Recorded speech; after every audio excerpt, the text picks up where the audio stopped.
নবী করিম রউফুর রহিম সাল্লাল্লাহু আলাইহি ওয়াসাল্লাম ইরশাদ করেছেন, কেউ যদি আরাফাতের দিন 9 জিলহজ রোজা রাখবে, মহান আল্লাহ তাআলা একটি রোজার বিনিময়ে আগামী 1 বছর, বিগত 1 বছর, মোট 2 বছর রোজা রাখার সওয়াব দান করবেন। হাদিসে বলা হয়েছে ইয়ৌমুল আরাফা, আরাফার দিন। আরাফার দিনকে বলা হয় 9 জিলহজ।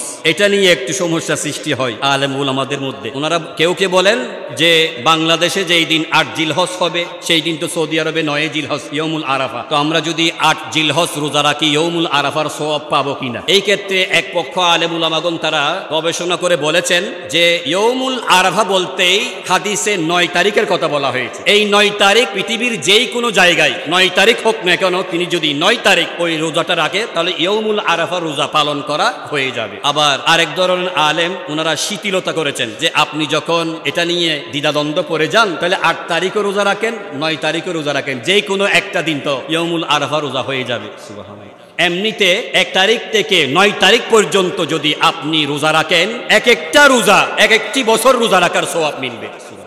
তাহলে আমরা বুঝতে পারলাম ইবাদতের সবচাইতে গুরুত্বপূর্ণ মাস হচ্ছে রমজান, আর রমজানের পরে সবচাইতে গুরুত্বপূর্ণ দিন এবং রাত হচ্ছে জিলহজের প্রথম 10 দিন, প্রথম 10 রাত। তাহলে এই রাতগুলোকে আমরা চেষ্টা করব, এই দিনগুলোকে আমরা চেষ্টা করব গুরুত্বপূর্ণভাবে আমলের মাধ্যমে কাটানোর জন্য। নবীজি সাল্লাল্লাহু আলাইহি ওয়াসাল্লাম ইরশাদ করেছেন, বেশি বেশি আলহামদুলিল্লাহ পাঠ করবে, ইস্তেগফার পাঠ করবে, লা হাওলা ওয়ালা কুওয়াতা ইল্লা বিল্লাহ পাঠ করবে, এরপরে আল্লাহু আকবার, আল্লাহু আকবার, লা ইলাহা ইল্লাল্লাহু, আল্লাহু আকবার, আল্লাহু আকবার, ওয়ালিল্লাহিল হামদ। এই তাকবীরটা ইনশাআল্লাহ আমরা পড়ার জন্য চেষ্টা করব। আর আইয়ামে তাশরিক বলা হয় জিলহজের 9 তারিখ ফজর থেকে জিলহজের 13 তারিখ আসর পর্যন্ত এই তাকবীরটা পাঠ করা, একবার পুরুষরা আওয়াজ করে পাঠ করা ওয়াজিব, 3 বার পাঠ করা হচ্ছে সুন্নত। আসুন আমরা একবার বলি সবাই সম্মিলিত কণ্ঠে, আল্লাহু আকবার, আল্লাহু আকবার, লা ইলাহা ইল্লাল্লাহু, আল্লাহু আকবার, আল্লাহু আকবার,